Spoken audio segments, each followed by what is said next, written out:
A particular bank offers a newborn account promotion that gives the family of a newborn a $100 account with a biannual compounded interest rate.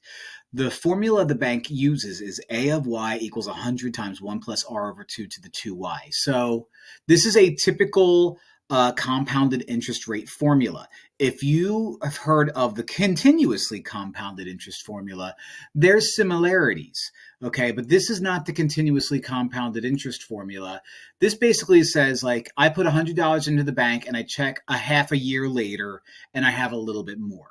And then I check 6 months after that and I have a little bit more. But we really don't need to worry about that. What we need to worry about is A of y is the total amount of money that you have in the account, not how much you make, your value of the account.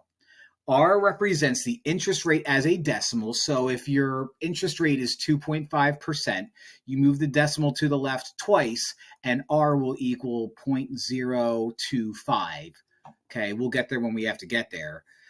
Y represents the years the account has been used. Okay, so everything so far gross but makes sense.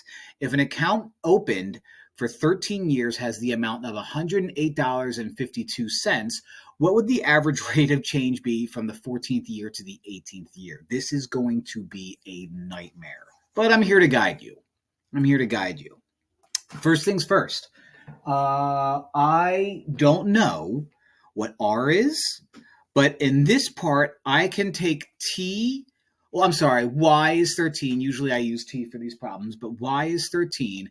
And this would be a of y and set up an equation. So 108.52 is going to equal 100 times 1 plus r over 2 to the 2 times y, which is 2 times 13. I could do two things right here, so I'll do both of them. I could divide both sides by 100. So now I could do this in my head. That's just going to be 8.52. I mean, you could use a calculator, but the numbers are friendly enough where I could just do that. No, it won't. It'll be 1.0852. Ugh, silly me. I can divide this in my head. I mean, dividing by 100 just has you move that over twice. So that becomes 1.0852. You could use your calculator, but I don't want to have to go back and forth when I make these videos. 1 plus r over 2 to the 26th. All right, now let me take this guy and rewrite it over here with all of this space. We are going to do something that you've probably never done in class. Maybe you have. Maybe you haven't, but my issue right now is I have an R trapped inside a parentheses. I need to bring this 26 down. Somehow I need to bring it down. So this is what I'm going to do. I'm going to ln both sides. By ln'ing both sides, I can bring that 26 out in front.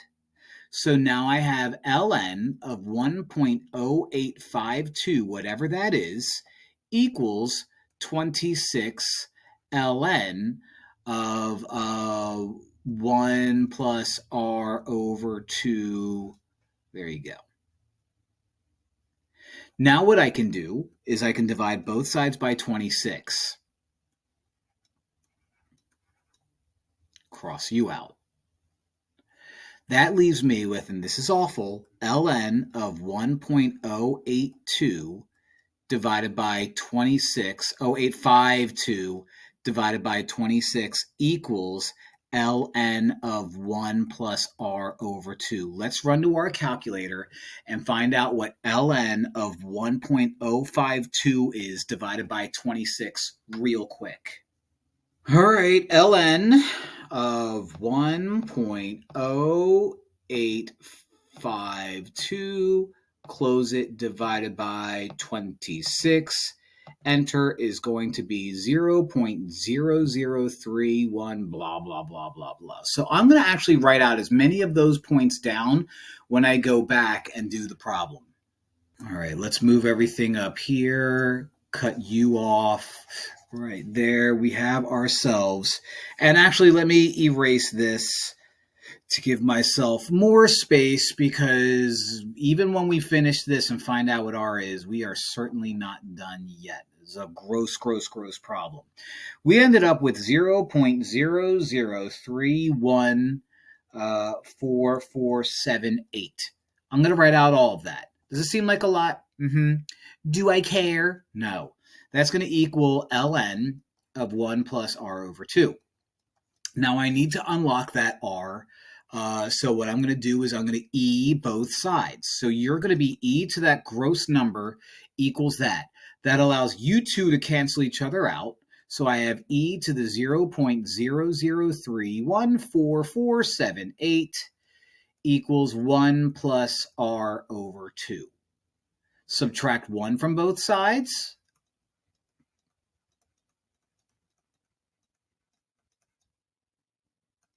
Equals r over 2. And multiply both sides by 2, and you can now find your r. Okay, so that looks awful, but I'm going to run to my calculator and find out what 2 parentheses e to the 0.0 minus 1 is, and that gives me r as a decimal. Be right back. All right, here we go again. 2 parentheses. The e to the is that button right there. And it's going to be 0.00314478. Okay, let's hit right. Let's subtract 1, close it, hit enter, and we get 0.006299. So let's do that. 0.0. Let's do the whole thing. Freak it. Let's do the whole thing. I apologize for my vulgar language. The rate as a percent is, or not as a percent, as a decimal is 0.006. Actually, the numbers, I know I said freak it a bunch of times, but let's keep it like that. 63. So that's basically 0.63%, not a strong rate. Now, this is what I have to do. Now that I know that R is this, I'm not even done.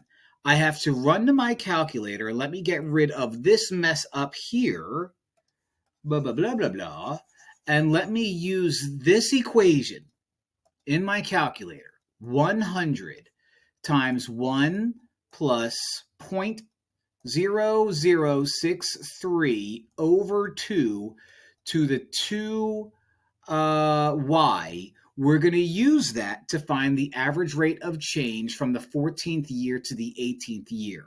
So I don't have to go back and forth a ton of times. I'm going to do that formula, find out a of 18 minus a of 14 over 18 minus 14, which is 4. So this is going to give me some terrible number. Okay, divide that by 4. And that'll see my average rate of change. It's not going to be a lot, but let's see what happens. Oh my gosh. So let's graph that terrible equation. 100 parentheses 1 plus parentheses 0.0063 divided by 2. Close it.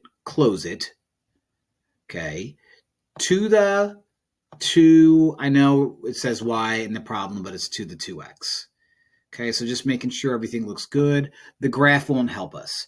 What I need to do is find out what a of 18 is and a of 14 is. So let's go to my table. A of 18 is 111.99. What a convenient number.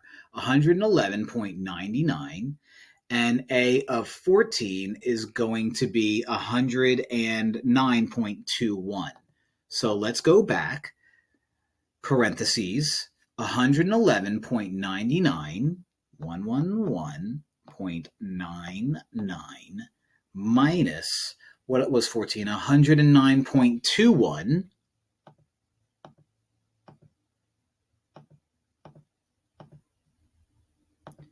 And we're dividing that by 4 because of 18 minus 14. 0.695. Now, this is money, so 0.695 means 70 cents.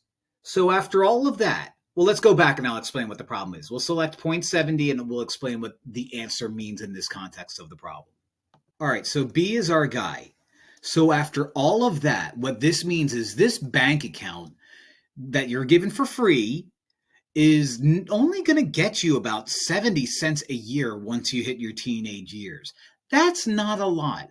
And banks kind of work that way. They kind of rip you off. Okay, so, store your money in treasures in heaven. I think the Bible says that, but, whatever. So that's this problem. This problem is like, here's an account. If you're a 13-year-old and you only make $8 after, you started out with 100, what are you going to expect to make like $100 a year? No, in this case, it's 70 cents. So terrible, crazy, terrible problem. But we got through it. So hope this helps.